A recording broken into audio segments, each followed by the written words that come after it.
Guten Tag, it's me, WNT. 5-star mods are one of the most baffling things in Arknights. Most of the time, they're just boring number increases, and half the time they can't even be bothered to give the unit the ideal trait change for them either. And unlike 6 stars, they never get a second chance. This happens so often that it can be incredibly easy to write it all off like HG just doesn't care and won't pay enough attention to them to actually give them something worthwhile. Whether that be the mod they get at launch or the one that comes later when their archetype finally gets a 6-star. But right when you think that's the case, they surprise you and manage to make something that does a shockingly good job at making a 5-star not only better, but maybe even a cornerstone of your roster. Today, I am bringing you 2 examples of these mods, and as we go through them, hopefully we can learn a thing or two. I knew you were too lazy to show up, so I went to run some errands. I'm very much used to this. Bassline was always going to be at least a pretty good 5-star. He's part of one of the easiest to get right archetypes in the game, Guardians, aka Healing Defenders. This subclass just has great roll compression, combining healing and blocking, and by covering both, can let you ultimately fit in more damage or utility options in your squad or on the field. At base, his talent gives him 12 extra res, and if there's another operator around him, which there pretty much always will be, I mean he's not exactly a DPS unit, he gains 4 more, bringing him up to 26 res. This is nice, but not really exceptional. He has a clear emphasis on tanking arts damage, and since he can heal himself, he's pretty good at it. But also, there are lots of other units with 25 or so res, including the next unit I'll be talking about, so it's not really all that remarkable on its own. What's more is that his main comparison point, Defender Neural, has better healing thanks to her talent. So at base it kind of feels like a wash against arts, and against physical damage, she just wins since his extra res does nothing. Continuing that comparison, his S1 is literally the exact same as Neural's. On a 4 SP cost, the next attack restores HP equal to 180% of his attack to a nearby unit with less than 50% HP, and he can store 3 charges. Stop me if you've heard this one before, because it's the exact same as Sarya's and Shu's S1s as well. Now, there's a good reason they keep using this skill, because it's just really good. It's a good amount of healing, and between being able to hold those charges and only healing allies under 50% HP, it makes sure they'll be healing ready for your units when they really need it. But the thing about having the exact same skill as 3 other units is that it's kind of hard to stand out. Yeah, it's good, but there's a pretty good chance you already have the units built for that, so why invest in him, right? His S2 will also be familiar to fans of the archetype, though this time it doesn't extend 1-to-1 to the 6 stars. It increases his attack by 80%, and he stops attacking enemies, instead healing himself and allies, with each heal also giving a barrier that absorbs arts damage up to 60% of Bassline's attack. With this you can again see the emphasis on tanking arts damage, and this skill can go a long way to tanking things that would otherwise be quite challenging, but it's also always going to be kind of a fringe pick. It's ready just 7 seconds after deployment, and also lasts a full minute, which is great for managing sustained arts damage or general stalling. But it also has a 60-second cooldown. 50% uptime is pretty good, and it lasting that long does set it apart from similar skills like Neural S2. But that downtime does run up against some of the general value of Guardians. A big part of their appeal is roll compression, and having them cover both healing and tanking. But with this, he and everyone else around him will have to last a full minute without healing, or you'll have to bring a medic anyway, and the whole appeal of the subclass kinda goes out the window. It's still good and definitely has its uses, but most of those aren't exactly the kind of thing you run into in general content. And being in this position where he's either a good arts tank or a good stable guardian limit him significantly without his mod. But that's the thing, isn't it? This is without his mod. So what does that mod do, and why is it in a video about actually good 5-star mods? Well, it immediately gets to work setting him apart from Neural. While she gets, appropriately, the healing focused mod branch, Bassline gets a 15% damage reduction just for level 1. This immediately helps his tanking significantly.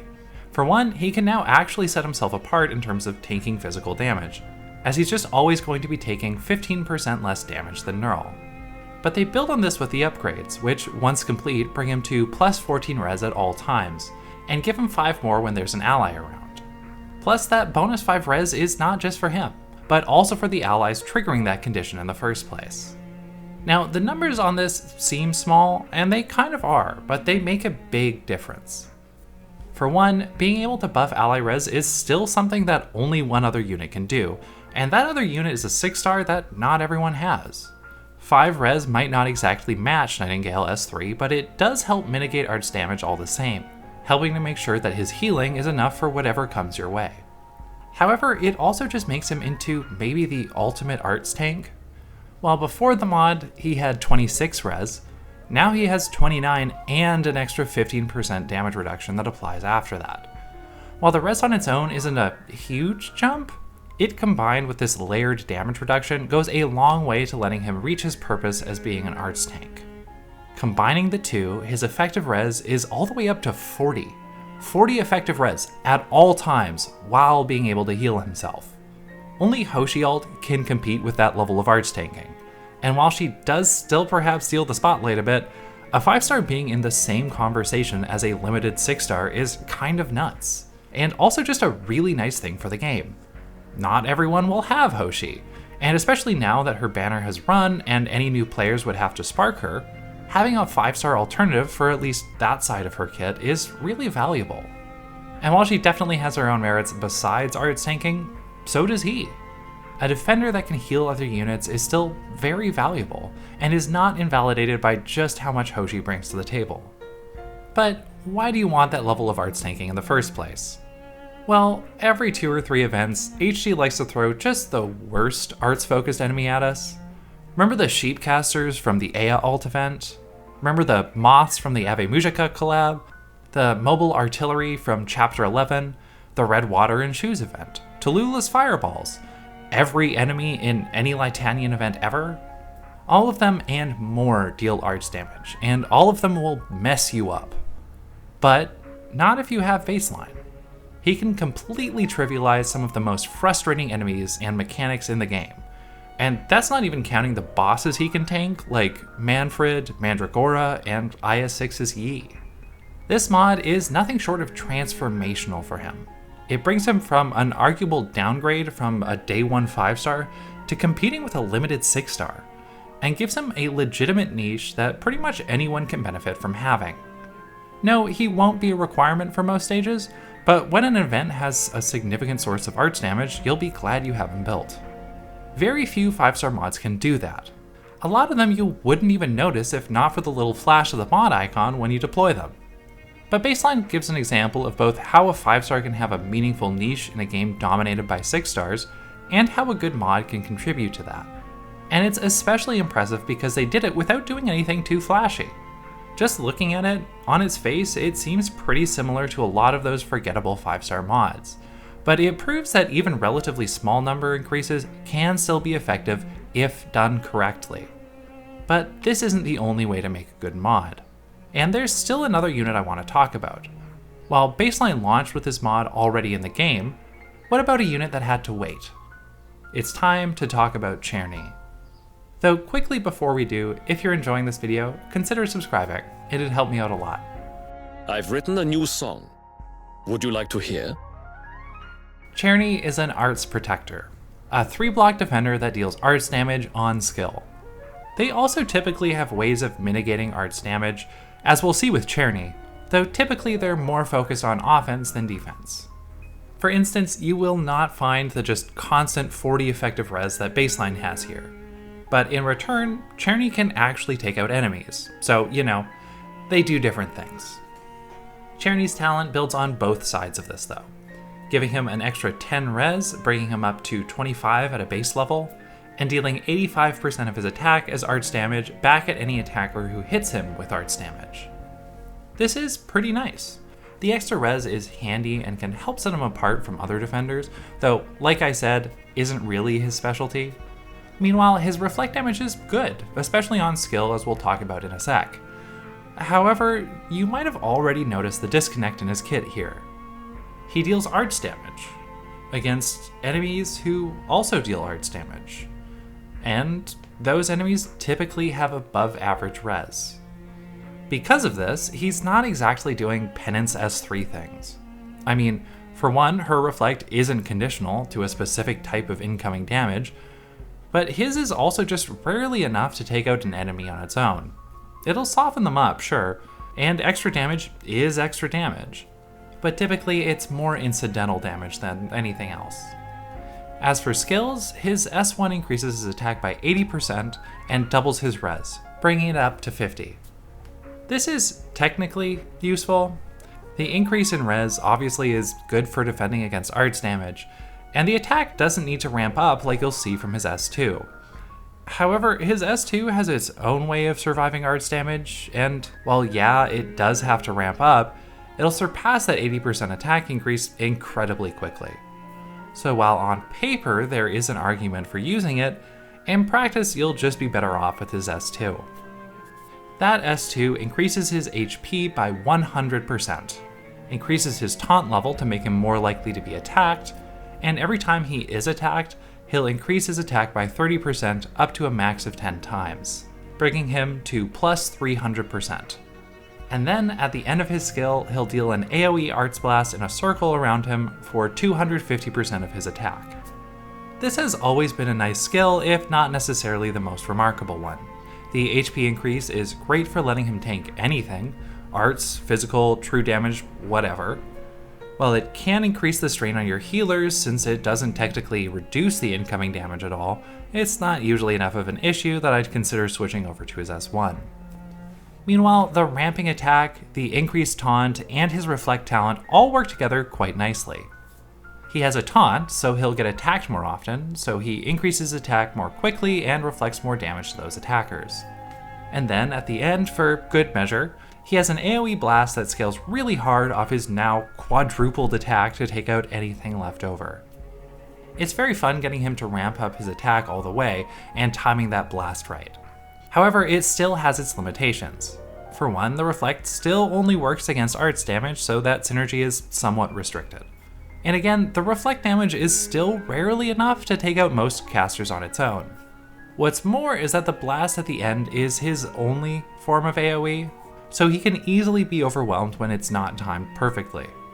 And even then, well, he has to go through his whole skill cycle to get to it again, so you just have to hope he doesn't get overwhelmed in between. What about his mod? While Bassline released with his mod, Czerny had to wait. And wait. And wait. It took Arts Protectors years to finally get a 6-star, and when they did, well, it was an anxious time for fans of the 5 stars. Hoshi Alter just works very differently from any of the other arts fighters. That makes her a very unique and interesting unit in her own right, but it really felt like whenever they put together a mod branch for the class, it'd be geared towards her, and with how different she was from everyone else, well, the odds of it actually being good for any of them were pretty slim. However, against all odds, they threaded that needle. But what does it do? Well, the trait change alone is phenomenal for Czerny. It makes it so that, on skill, whenever he attacks an enemy or is attacked by them, he deals an extra 10% of his attack as arts damage. It's like they took the Lord Guard X mod, an already very good mod, and added the Reflect on top of that. I cannot stress enough how nice this is for Czerny, in like a ton of different ways. For one, his damage is up. I mean, every hit does 10% more damage, and given how high his attack gets on his S2, that's pretty significant. Plus, now he has a way to reflect damage back at physical enemies as well. Sure, 10% of his attack is not as much as his talent Reflect, but it still lets him slot in more easily into a wider range of maps, softening the fact that when there aren't arts enemies, he kind of doesn't have a talent. But I think the most useful part by far is letting him damage more than one enemy at a time. While every other arts protector has had a way to damage multiple enemies at once, Czerny has only ever had his S2 blast. And like I said, that's a fun thing to work around, but with it being the only way he can manage crowds, it can be incredibly limiting. Now, he will not only be dealing more damage to the main enemy he's attacking, but he'll also be reflecting damage back at the other enemies he's blocking as well, letting him clean out some trash mobs and letting him speed up taking out elites. And especially given how high his attack can get on S2, This kind of makes him into a mini penance. In fact, no other arts protector can make quite as good use of this reflect as he can, as not only do they already have their own ways of dealing with crowds, but none of them other than Hoshi can match his S2 attack stat. And even Hoshi needs to be on S3 and get into her tenacity before she can pass him. And it being this effective for him specifically is honestly a nice way to compensate for kind of giving everyone a version of what was previously a unique part of his kit. But if just the trait change makes him into a mini penance, what does the talent change do? Well, I'm glad you asked. It increases his art's reflect damage from 85% to 115%. Now, it's easy to look at that and say, sure, boring number increase. But when you take that and combine it with a trait change reflect, it leaves him doing just over 47% more damage with it than before. This is huge. Like, they finally clued into how it worked against res and how it's already conditional and realized that, hey, they can crank it up to 11 and it'd be fine. Like, let's look at the actual damage numbers to show you just how nuts this is. Off skill, he has 665 attack. Before, he'd be reflecting 565.25 damage back at the enemy. Now, it's 764.75. For reference, off skill, fully maxed out with her mod that increases her reflect damage and the trait effect of that mod triggered, Penance reflects 677.91 damage. But okay, those are still relatively small numbers, so what about his S2? When fully ramped up, he has 2,660 attack on his S2. Before, that reflect damage would be 2,261. Respectable, sure. Now, combined with the trait effect, it's 3,325. And yeah, that still does get affected by res, but with his mod, he'll be doing more damage against up to 32 res than he would be without his mod against 0 res. And again, to bring out that penance comparison, she does 3,188.67 damage with her reflect on her S3. Again, fully maxed, mod trait condition, M3, max pot, everything. Like, if he's a mini penance against physical damage, well, against arts damage, he's reflecting even more damage than she is. So now he's what? Mega penance? And this isn't to say he's a better unit than her. She has a lot of other things going on besides her reflect, not to mention the fact that Czerny's talent only works when receiving arts damage. But to anyone who uses him regularly, the difference from this mod will be revolutionary. And think about it.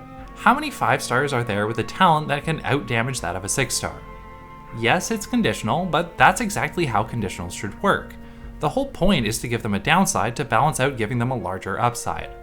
And yet, how often does that get extended to 5 stars? Not often enough. So while I don't think it gives him quite the niche that Bassline gets from his mod, to me this is just as good of a mod. Because it shows an actual willingness to engage with the limitations of 5 stars, and to use those limitations to justify investing in their strengths. And together with Bassline, I think both of these really give a blueprint for how to proceed with updating 5 stars kits. And honestly, that's more relevant now than ever, because we're kind of in a weird spot with mods now. As of me writing this, there are only 2 subclasses in the entire game that have a 6 star but don't have a mod. The mod cycle has basically totally caught up with new archetype releases. And as we reach the sort of natural end to that, I think it's worth taking a look at what they did and what we can learn from them. And hey, if they ever roll out a follow-up system, maybe they can take these learnings into account. But that's it for me today. Do you have a favorite 5-star mod? Or maybe more likely, do you have a least favorite? Anyway, as always, thanks for watching, and thanks to my members Apparent Angel, Lasad, and Shali. And Auf Wiedersehen. Get out right now!